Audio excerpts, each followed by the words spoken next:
Hey guys, time for some math. With the multiplication unit we've been doing so far, we've actually kind of been using some skills that we've already touched on before in the year, which is kind of neat. We know about multiplying by tens and by hundreds because we kind of covered that in the last multiplication unit. We knew about arrays. We'd organized those as well a bit with the last multiplication unit. So using that style to solve a multiplication question wasn't exactly new. Maybe the strategy and writing it all out was new, but it was based on something we'd done before. Expanded form is something that we studied at the beginning of the year, and using that to multiply might have been new, but expanded form itself wasn't new. Today, similar thing. We're going to talk about estimating. We've estimated when we've done adding and subtracting. And the general thing that we remember from estimating is, when do we estimate? We estimate when we want about the right answer. We don't need an exact answer. If we just need a quick, almost the right answer, about how many is usually a good indication in a word problem that you need to estimate. And for us, for multiplication, there are certain rules that we can follow, at least that I'm going to apply to estimating when we multiply, that I want you to follow. So the general rule is going to be, we're going to round to the nearest or to the biggest digit that's there. So let's give an example. This will make it a little easier to look at. So let's say we have the number 88 times 4. When we're talking about our estimating, we're always going to focus on the bigger number, the one that has more digits. Whether it's 2 digits, whether it has 3 digits, it's always going to be something times one number. The times one number is always going to stay the same, okay? But that 88, we're going to change that into something that's a little easier for us to work with. In fact, we're going to work on changing it into something where we can multiply by tens or by hundreds, because we know how to do that very easily. So if you remember the old rules of rounding, we kind of looked at the biggest place value and we look at the number to the right. And if you remember, it's like if that number to the right is between 0 and 4, our number stays the same. And if it's between 5 and 9, then our number goes up. The other way that we've talked about looking at it is looking at our value and go, hey, 88, is that closer to 80 or closer to the next one up, which would be 90? Either way, if we look at it, 88 is going to be closer to 90. Whether we look and go 88 is closer to 90 than to 80, or if we used our rules of rounding and looked at the next number and know that 8 is between 5 and 9, then yeah, we have 90 times 4. And that's pretty easy for us to work with in terms of multiplication, because we know 4 times 9 is 36. And then we add a 0 to the end. This works just the same if we were to have like a 3-digit number. So if we were going to do 117 times 5. The times 5 is going to stay the same when we do our rounding, when we're setting it up to estimate. The 117, I'm looking at the biggest place value. In this case, it's not ones, it's not tens, it's the hundreds. And I have 100 and something.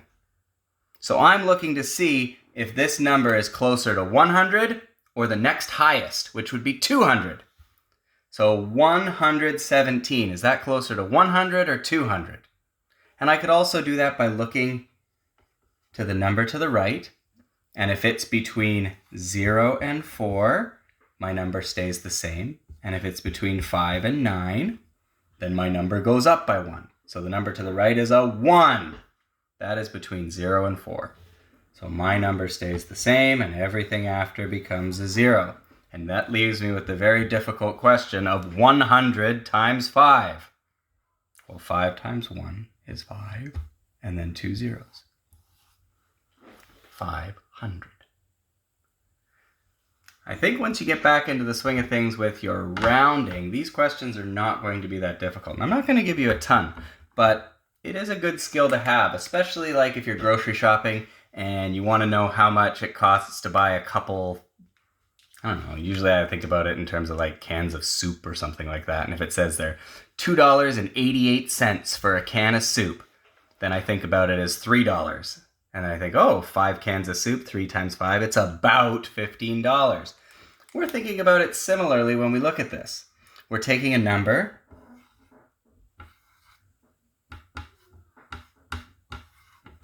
and we're going, okay, 267, that's closer to 300. And if I multiply that by 2, it equals 600. Is it the exact answer? No. But it's about the right answer.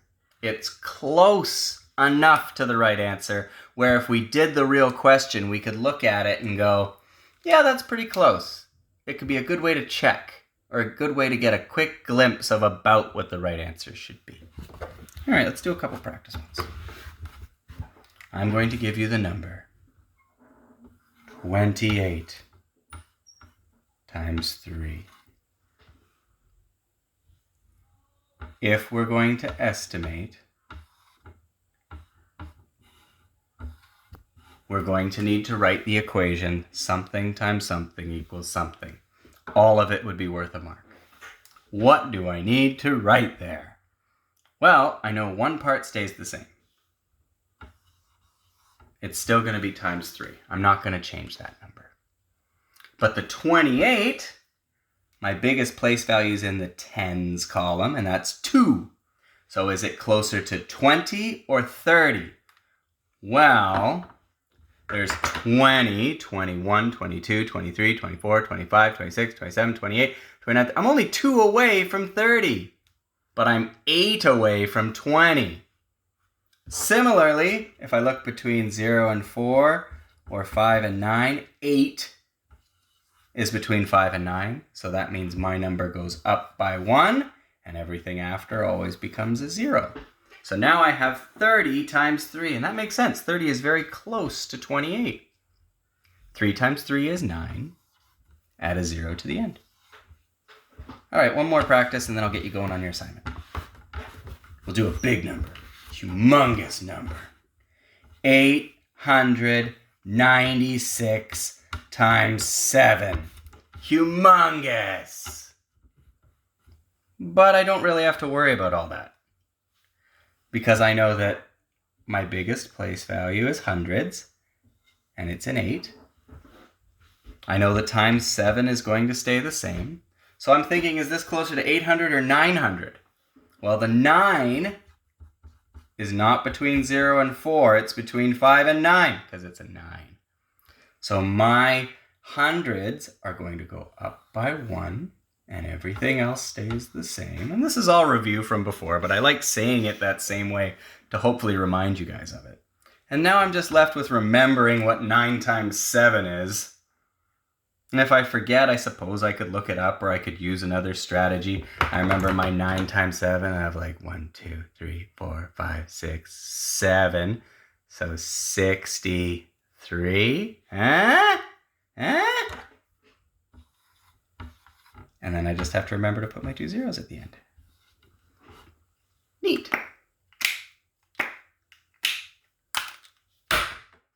Did it. There's a small assignment waiting for you on Microsoft Teams. Do your best with that. If you have questions, please ask me. You can take a picture when you're done and submit it to me. I look forward to having a look at your work. Thanks, guys.